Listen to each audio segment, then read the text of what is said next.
ஒரு மாநாடு நடத்துறாங்க. அதுல போலீஸ் பாதுகாப்புக்கு போன போலீஸ் பெண் என்பதற்காக இடுப்பு பிடிச்சிக்கிட்டாங்களா இல்லையா? திமுக மாநாட்டிலேயே பெண்களுக்கு பெண் காவலருக்கே பாதுகாப்பு இல்லை. இப்படி பெண் பாதுகாப்பு இல்லாமல் பெண் குழந்தைக்கும் பாதுகாப்பு இல்லாமல் ஒரே ஒரு பெண்கள் தாங்க, ஒரு பொம்பளை பெண் அப்படின்னு எடுத்தா ஒரே ஒரு நபர் மட்டும்தான் பாதுகாப்பாக இருக்காங்க. யார் என்று சொன்னால் தமிழகத்தில் கருவில் இருக்கிறார்கள் இல்லையா? கருவையும் நோண்டி அந்த பிள்ளையும் பாலியல் வன்கொடுமை செய்தாலும் செய்திருவாங்க போல. அதுக்கு வாய்ப்பு இல்லை. கருவறையில் பாதுகாப்பாக அந்த பெண் குழந்தை உறங்குகிறது. அது வரைக்கும் தான் அந்த பெண்களுக்கு நிம்மதி. என்ன காரணம்? இவ்வளவு பிரச்சனை முன்னாடி இருந்ததா? இல்ல. இதுவரையும் இல்லாத அளவுக்கு பாலியல் வன்கொடுமை நடக்கிறது. யார் காரணம்? 65,000 கிலோ கஞ்சாவை கைப்பற்றி இருக்கிறாங்க இந்த 4 வருஷத்துல. 65,000 கிலோ கஞ்சா எவ்வளவு பெரிய எவ்வளவு கஞ்சா எங்க இருந்து வந்தது? எல்லாம் திமுக காரன் தான். எல்லாரும் பின்னாடி இருக்கிறது பாத்தீங்கன்னா திமுக தான். மா சுப்பிரமணியம் அவர்கள் சொல்லுவாரு தமிழ்நாட்டில் 0% கஞ்சா என்று. ஆனா இங்க பாத்தீங்கன்னா கஞ்சா இளையூர் வாரியங்காவில விக்குதாங்க. இளையூர்ல சொன்னாங்க இளையூர் வாரியங்காவில விக்குதுன்னு. அப்ப மதுவுக்கு மட்டுமே இருந்த அடிமையா இருந்த நம்மள கஞ்சாவுக்கும் அடிமையாக்கி அம்மா யாரு, தங்கச்சி யாரு, பிறந்த குழந்தை யாரு, மூதாட்டி யாருன்னே தெரியாம கற்பழிக்கிறது அளவுக்கு இந்த சமுதாயத்தை சிதைத்தது யார்? இதை கண்டும் காணாமல் விட்ட இந்த மு.க. ஸ்டாலின் தானே.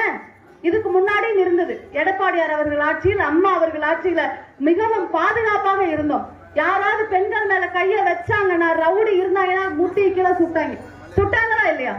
அது மாதிரி ஒரு பயத்தை கொடுத்திருந்தா, காவல்துறைக்கு சுதந்திரத்தை கொடுத்திருந்தா, நீ கஞ்சா எவன் அடிச்சாலும் கைது பண்ணு சொல்லி இருந்தா, கஞ்சா விக்கிறவனை அரெஸ்ட் பண்ணு சொல்லி இருந்தா விற்க முடியுமா யாராவது?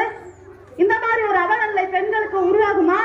தமிழ்நாட்டு பெண்களுக்கு சீரழிவை ஏற்படுத்துவது மதுபானம் மட்டுமல்லங்க, கஞ்சா தாங்க முக்கியமான காரணம்.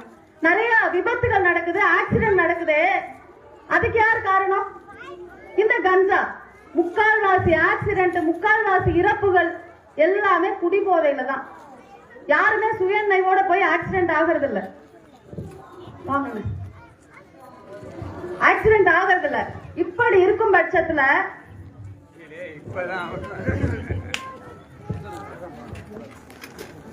ஆன்மீகம் இருந்தா மட்டும்தானே ஒருத்தனுக்கு பயம் வரும்.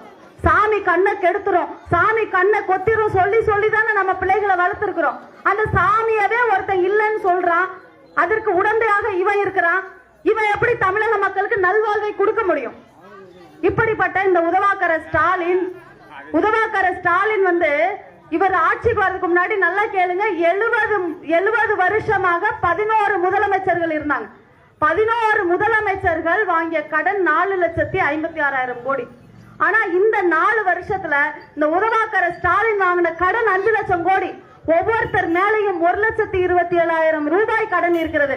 எல்லாரும் கேக்குறீங்க, 1,27,000 ரூபாய் கடன் என்ன நானா கட்ட போறேன்? ஏன் சட்டையை பிடிச்சா கேட்க போறீங்க? அப்படிதான் நம்ம கண்டும் காணாம இருக்கிறோம். நல்லா கேட்டுக்கோங்க, நம்ம சட்டையை பிடிச்சுதான் கேட்பாங்க. எப்படின்னு என்று கேட்டீங்கன்னா, பால் பாக்கெட் விலை உயர்வு, நாம வாங்குற பேஸ்ட் விலை உயர்வு, நாம நெத்தில இடுற திருநீர் கூட விலை உயர்ந்து போச்சு, சூட சாம்பிராணி கூட விலை ஏறி போச்சு, காலில் போடுற செருப்பு, உடுத்துற உடை, உண்ற உணவு, வாங்குற மளிகை ஜாமா, போற பஸ் கட்டணம் எல்லாமே விலை உயர்வு.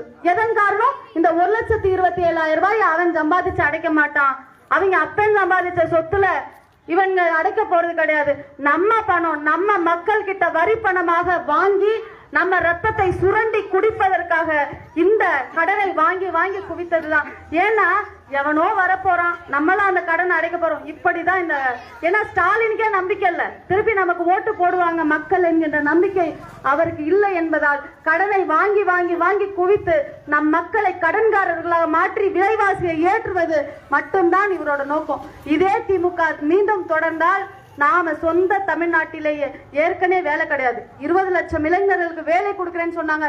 யாராவது இந்த நம்ம வாரியங்காவல் எடுத்துக்கோங்க, வெளியூர் வேணாம், வாரியங்காவல்ல ஒரே ஒருத்தர் நான் அரசாங்க வேலைக்கு போயிருக்கேன், லஞ்சம் கொடுக்காம வேலைக்கு போயிருக்கேன்னு சொல்றது யாராவது முன் வர முடியுமா?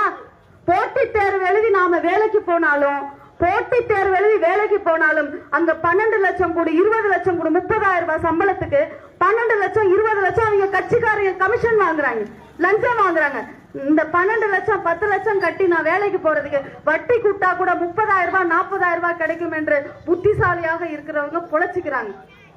ஏன்னா இந்த கன்சாலிடேஷன் பேர்ல மாசம் 30,000 25,000 சம்பளத்துக்கு வேலை போறவங்க கடைசி வரைக்கும் அந்த சம்பளத்துக்கு தான் வேலைக்கு போறாங்க. அவர்களுக்கு பணி நிரந்தரம் செய்யற 10 வருஷத்துல உங்களுக்கு பணி அரசாங்க வேலை நிரந்தரமாயிடும், ஊதியம் உயர்ந்துடும் சொல்லி அவர்களுக்கு பணி நிரந்தரமே செய்யல. தூய்மை பணியாளர்கள் போராட்டம் பண்ணாங்க. பாத்தீங்கல்ல, டிவியில பாக்குறீங்களா போராட்டம் நடக்கிறதுலாம்? தூய்மை பணியாளர் வேலை போராட்டம் பண்ணாங்களா? தூய்மை பணியாளர்னா யாரு? நம்ம மக்களுக்கு புரியாது. இந்த குப்பையெல்லாம் நம்ம வீட்டுல கொட்டி போடுறோம்ல, இதெல்லாம் எடுத்துட்டு போறாங்கல்ல, அவங்க தான் தூய்மை பணியாளர். அவர்களுக்கு நிகர் வேலைக்கு நிகர் சம்பளம் கொடுக்கல. அரசாங்க வேலையை அவங்களுக்கு இல்ல, தனியார்ல வேலை பாக்குறாங்க. அரசு ஊழியர்கள், அரசாங்க ஆசிரியர், பள்ளிக்கூட வாத்தியாரு சம்பளம் இன்னும் பர்மனன்ட் பண்ணல அவங்களுக்கு, அவங்க போராட்டம் பண்றாங்க. கௌரவ விரிவுரையாளர்கள் போராட்டம் பண்ணாங்க, வெறும் 5,000 ரூபாய் பிச்சை போடுற மாதிரி பிச்சை போட்டிருக்காங்க. இப்படி ஆசிரியர், டாக்டர், நர்ஸ் எல்லாருமே போராட்டம் பண்றாங்க. அரசாங்க ஆஸ்பத்திரியில போய் பாத்தீங்களா நல்ல வைத்தியம் கிடைக்குதா? நல்ல வைத்தியம் எங்கேயாவது கிடைக்குதா? அரசாங்க ஆஸ்பத்திரியில 10 நாள் ஊசி போட்டாலும் சரி, 15 நாள் மாத்திரை சாப்பிட்டாலும் நமக்கு சரியா வருது. ஏன்னா தரமான மாத்திரைகள் அங்க இல்ல. விட்டமின் மாத்திரையும் பாராஸ்டமாலை தாண்டி அங்க எதுவும் இல்ல. எனக்கு காலராவா பாராஸ்டமாலை போடு, வயிற்றால போதா பாராஸ்டமாலை போடு, நெஞ்சு வலியா பாராஸ்டமாலை போடு, உனக்கு சுகரா அதுக்கும் வாங்கலாமே. அந்த மாதிரி ஸ்கீம் வச்சு உங்க வீட்டு பிள்ளைங்களுக்கு கவர்மெண்ட் பள்ளிக்கூடத்துல நல்ல பள்ளி கல்வி கொடுப்போம் அப்படின்னு சொன்னாங்களா சொல்லலையா? என்னாச்சு? ஸ்மார்ட் வகுப்புகளும் வரல, அந்த எல்இடி ஸ்கிரீனையும் கண்ணில் பார்க்கல. போதா குறைக்கு 11ஆம் வகுப்பு 12ஆம் வகுப்புக்கெல்லாம் இந்த லேப்டாப் கொடுத்துட்டு இருந்தாங்க, சைக்கிள் கொடுத்துட்டு இருந்தாங்க. இந்த திட்டத்துக்கு 3 விழா நடத்துறதா இவங்க செய்த சாதனை. தாலிக்கு தங்கம் கொடுத்தாங்க. 10ஆம் கிளாஸ் படிச்ச பிள்ளைங்களுக்கு இவ்வளவு ரூபா, 12ஆம் கிளாஸ் முடிச்சிருந்தா இவ்வளவா, டிகிரி முடிச்சிருந்தா இவ்வளவு ரூபான்னு கொடுத்தாங்களா?